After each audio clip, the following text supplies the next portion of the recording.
춘절을 맞아 분위기가 한창 들떠있는 중국. 우리는 독립운동가들의 흔적을 찾아 그곳에 갔습니다. 여기 화성산. 상상. 네, 네. 아, 저 화성산. 중국의 경제 발전이 가속화되면서 그 흔적은 점점 사라지고 있습니다. 90년대 그리고 2000년대에 여기에 찾아섰던 분들의 사진이나 다른 자료를 보게 되면 지금하고는 완전 딴판인 곳으로 변했습니다. 특히 독립운동가로 인정을 받지 못한 조부를 위해 100년 전 자료를 뒤져야 하는 후손도 만났습니다. 국가보훈처에서 유공자를 찾기 위해서 이렇게 힘써 해주셔야 되는 거 아닙니까? 이러니까는 러시아에까지 가서도 자료를 준비해오는 사람, 만들어오는 사람이 있다. 그래서 아무도 찾지 않아 구국 영웅의 뼈조각이 주택가 화단에 나뒹굽니다.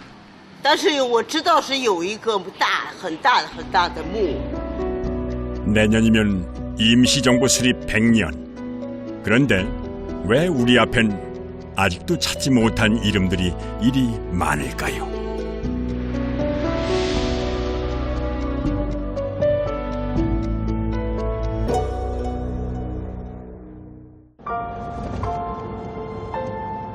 전라남도 한평. 9개의 봉우리가 아늑하게 감싸는 구멍마을의 한 산기슭. 꽤 규모가 큰 기념관이 조성되어 있습니다. 네, 안녕하세요. 네, 안녕하십니까. 예, 반갑습니다. 저는 김천 선생 양무선 김만선이라고 합니다. 네, 고맙습니다. 기념관의 주인공은 독립운동가 김철. 여기가 이제 그 김천 선생 그 기념관입니다. 이제 이 사진이 우리 대한민국 임시정부 초대 일대 장관들입니다. 국무위원들. 이제 이분이 김천 선생이고, 이제 도산 안창호 선생이고, 안창호 선생 이분이 신익희 선생님. 1919년 임시정부 초대 국무위원까지 맡았던 인물입니다. 그 위에 줄은 3.1절 바로 그 다음 해네요? 예, 그러지요. 1920년. 예, 1919년도에 것이 쓴 게.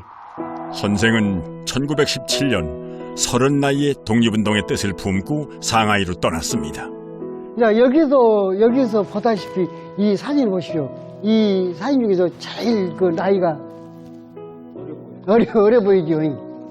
초창기부터 요직을 맡았던 선생은 1932년에 국무위원을 맡았죠. 국무장관이었나요? 예, 그렇죠. 그 당시에 그때 그 이봉창 그 윤봉 의거했던 게.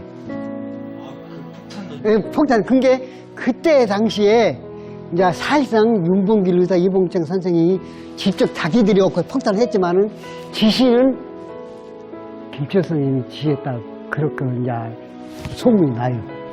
그의 뜻을 기리기 위해 재현해 놓은 상하이 임시정부의 집무 공간. 이곳은 그의 독립운동에 뜨거운 열망이 불타던 전투장이었습니다. 요직에서 일했던 자료가 남아있어 다행히 김철 선생은 1962년 서훈을 받았습니다. 우리에겐 조금 낯선 이름, 독립운동가 김철. 고향에서의 안온한 삶을 뒤로하고 저 멀리 낯선 땅에서 오직 조국의 해방만을 염원했던 한 독립운동가. 그의 삶이 더 궁금해집니다.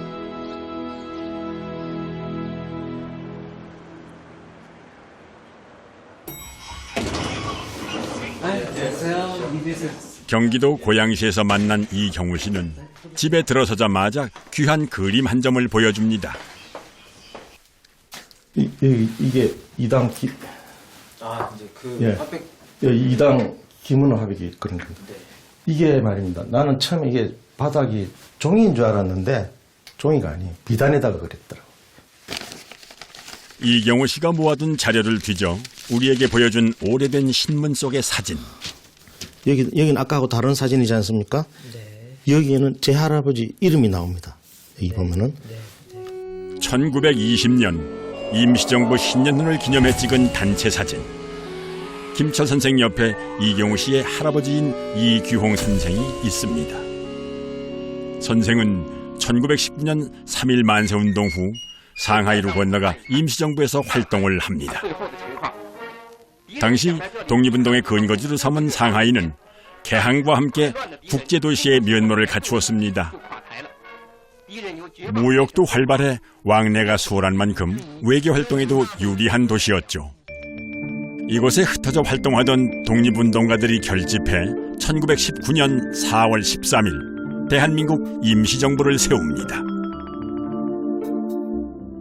제 조부님이 또 재무총장을 했습니다. 재무차장도 하고 그다음에 총장까지 이제 했었는데 그렇게 재무총장을 하는 이유가 그만큼 재산을 가져왔기 때문에 그렇게 당신이 하시오 이렇게 된 거 아니겠습니까?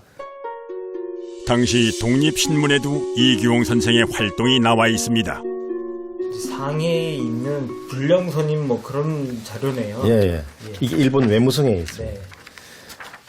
일본에도 보니까 경찰을 그거 주도하고 있는 데가 외무성이더라고요. 그때 당시에는 보니까. 이제 여기 예. 이제 조부님 한자가 보이는데요. 이경. 자, 홍자. 후손들이 찾은 일본 외무성 자료에도 선생은 독립자금을 조달하는 요시찰 인물로 분류돼 있습니다. 송금은 하지 않았는데 이번에 토지 구입도 철을 속이고 송금해달라는 듯하고 사실 농업을 해서 생활할지는 생각하기 매우 어려우므로 목하처의 송금 여부를 내사 중. 일본의 외무성에 기록도 있는 걸로 봐서 어떤 주요하게 살펴보고 싶은 인물이었던 걸로 일본에서도 생각한 거겠네요. 네, 그렇죠. 예, 그렇습니다.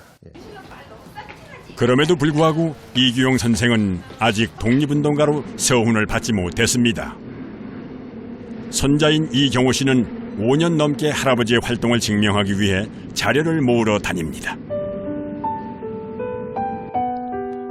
젊은 시절엔 먹고 사는 일이 팍팍해 자주 오지 못했던 보물 창고. 옛 신문들을 뒤지고 또 뒤져 이경호 씨는 귀한 자료를 많이 찾았습니다. 동아일보에는 독립운동을 독려하는 할아버지의 기고문도 실려 있었습니다. 하지만 2013년 서훈 신청은 불발로 끝나고 맙니다. 내가 처음 형 사망 후에 처음으로 자료를 들고 딱 갔을 때 그때 마침 젊은 사무관이 있어가지고 젊은 사무관님한테 내가 딱 자료를 제출했어요. 그러니까 사무관님 자료를 딱 보더니 이분이 왜 아직도 딱 심사를 못 받았습니까? 보상을 못 받았습니까? 그러니까 고참직원이 탁 오던 소리를 탁 뺐더니 이분은 새로운 사실이 나와야 됩니다. 1935년 폐결핵이 심해져 고향에 돌아온 후 사망하기까지 4년간의 행적이 의심스럽다는 겁니다. 이렇게 자료를 어렵게 힘들게 자료를 제출했는데 딱 간단하게 답변 오기를 30년경 이후에 행적 불분명 간단하게 그렇게 답변이 옵니다. 그러니까 사업을 한 게 자기네들로 봐서는 사업을 한 거는 친일행위라고 본다. 깨끗해야만 그 포상을 국가보건 유공자로 인정된다 이겁니다. 독립운동가란 이름을 찾지 못한 숱한 사람들.